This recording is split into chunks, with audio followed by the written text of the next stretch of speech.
Baik, Assalamualaikum warahmatullahi wabarakatuh. Halo semuanya, selamat datang di wawancara eksklusif bersama kami hari ini. Kita akan menjalani perjalanan luar biasa seorang pengusaha sukses yang telah menginspirasi banyak orang. Dari langkah pertama membangun usaha hingga mencapai kesuksesan yang mereka nikmati saat ini. Ada begitu banyak pelajaran berharga yang bisa kita ambil. Siapa sangka, mimpi yang dulu mungkin hanya sebuah angan-angan, kini telah menjadi sebuah kenyataan. Siapakah sosok hebat di balik cerita inspiratif ini? Yuk, kita langsung saja mulai perbincangan seru ini. Untuk pertanyaan pertama, siapakah nama Anda? Apa jenis usaha yang Anda jalankan? Berapa lama usaha Anda berdiri dan bagaimana Anda menerapkan prinsip etika kepemimpinan dalam memimpin bisnis Anda? Baik, silakan. Oke, pertama-tama saya perkenalkan dulu, nama saya Ziman. Di sini saya menjalankan usaha cilok keliling yang sudah berdiri selama 5 tahun. Dalam memimpin bisnis ini, saya selalu berpegang pada prinsip kejujuran, keadilan, dan kerja keras. Saya juga memastikan bahwa semua bahan yang digunakan itu higienis dan halal, memperlakukan karyawan dengan adil, serta memberikan pelayanan yang terbaik kepada pelanggan dengan senyuman dan keramahan. Begitu saja. Baik, untuk pertanyaan selanjutnya, bagaimana cara Anda menangani konflik yang muncul dalam tim atau dengan mitra bisnis?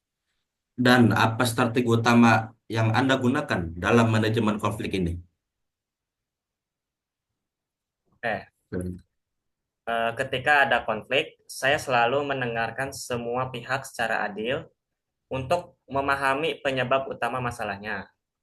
Strategi utama saya adalah komunikasi terbuka dan mencari solusi yang saling menguntungkan. Misalnya, jika ada ketidaksalahpahaman antara saya dan pemasok, saya akan mencoba berdiskusi untuk mencari jalan tengah tanpa merugikan kedua belah pihak. Baik, untuk pertanyaan selanjutnya, bagaimana proses pengambilan keputusan yang Anda lakukan dalam menghadapi situasi krisis yang berdampak pada kelangsungan bisnis Anda? Silakan. Oke, dalam situasi eh, tersebut, saya biasanya berhenti sejenak untuk menganalisis masalah, mempertimbangkan risiko, dan mencari solusi yang terbaik. Contohnya, ketika harga bahan baku naik drastis, saya memutuskan untuk mencari alternatif pemasok sambil tetap menjaga kualitas yang terbaik. Sekian. Baik, untuk selanjutnya, bagaimana Anda memastikan koordinasi yang efektif dalam organisasi untuk mencapai tujuan bisnis yang telah ditetapkan? Baik, silakan. Oke, koordinasi yang efektif saya pastikan melalui pembagian tugas yang jelas dan komunikasi rutin. Misalnya, saya dan karyawan selalu berdiskusi setiap pagi tentang rute penjualan dan target harian, sehingga semua orang tahu tanggung jawab masing-masing. Sekian. Baik, untuk selanjutnya, apa bentuk laporan pertanggungjawaban yang Anda gunakan untuk memantau dan melaporkan kinerja organisasi secara berkala? Baik,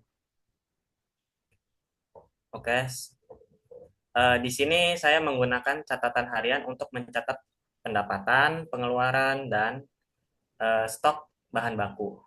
Setiap akhir minggu, saya melakukan evaluasi untuk melihat apakah ada yang perlu diperbaiki, seperti strategi penjualan atau pengolahan bahan baku. Seperti itu. Seperti itu. baik untuk selanjutnya, apa bentuk reward yang Anda berikan kepada karyawan dan bagaimana reward tersebut membantu meningkatkan motivasi serta produktivitas mereka? Baik, silakan. Oke, saya di sini mungkin akan memberikan bonus mingguan jika target penjualan tercapai dan sesekali memberikan insentif seperti uang tambahan atau libur ekstra. Reward ini membuat karyawan lebih semangat bekerja karena mereka merasa dihargai atas kontribusi mereka. Ya, Baik, untuk selanjutnya, bagaimana cara Anda menangani kesalahan atau pelanggaran yang terjadi di organisasi? Dan apa dampak punishment terhadap kinerja tim secara keseluruhan?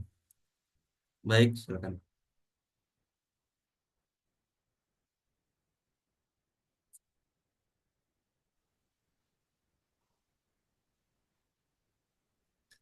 oke. Jika itu terjadi, maka saya lebih memilih untuk berdiskusi dan memberikan pembinaan terlebih dahulu. Namun, jika pelanggaran terus berulang, saya akan memberikan teguran tertulis atau pengurangan insentif. Saya percaya pendekatan ini membantu tim belajar dari kesalahan tanpa kehilangan semangat kerja. Sekian. Baik, untuk pertanyaan selanjutnya, bagaimana Anda menciptakan visi dan misi yang mampu menginspirasi tim untuk bekerja sama mencapai tujuan bisnis? Baik, silakan. Oke, visi saya adalah membuat Cilok Keliling menjadi cemilan yang dikenal luas karena kualitas dan rasanya. Itu visi saya. Sedangkan misi saya yaitu menyajikan cilok yang lezat, sehat, dan terjangkau. Saya selalu membagikan visi dan misi ini kepada tim sehingga mereka merasa menjadi bagian dari sesuatu yang lebih besar. Ya. Baik, untuk selanjutnya, apa pelajaran terbesar yang Anda dapatkan dari kegagalan dalam bisnis? Dan bagaimana hal tersebut memengaruhi gaya kepemimpinan Anda? Baik, silakan. Oke, kegagalan terbesar saya eh, yaitu saat pernah kehilangan pelanggan karena kualitas cilok sempat menurun akibat bahan baku yang kurang memadai. Dari situ saya belajar pentingnya menjaga kualitas, konsisten, dan selalu memeriksa bahan baku dengan teliti. Kegagalan ini membuat saya lebih tegas dalam menjaga standar usaha. Ya. Baik, untuk pertanyaan terakhir dari kami, apa saran Anda untuk mahasiswa yang ingin memulai bisnis, khususnya dalam mengembangkan spiritual quotients dan membangun kepemimpinan yang berkelanjutan? Baik, silakan. Mungkin untuk para mahasiswa di sini yang ingin memulai bisnis, saran saya adalah mulailah dengan niat yang tulus dan bersungguh-sungguh. Selalu berdoa kepada Tuhan agar usaha diberkahi, bersikap jujur dalam bisnis, dan jangan takut gagal. Dalam kepemimpinan, belajarlah mendengarkan dan menghargai orang lain. Karena tim yang solid adalah kunci keberhasilan bisnis Anda. Mungkin saya ada tambahan sedikit. Boleh. Ada kata-kata dari senior saya.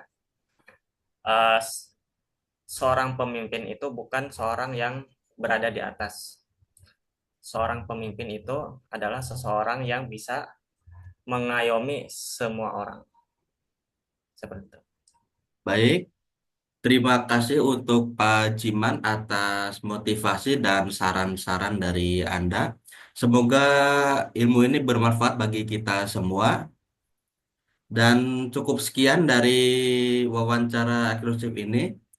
Kami undur diri kalau bila ada kesalahan kata dan sikap, mohon maaf. Cukup sekian dari kami. Assalamualaikum warahmatullahi wabarakatuh.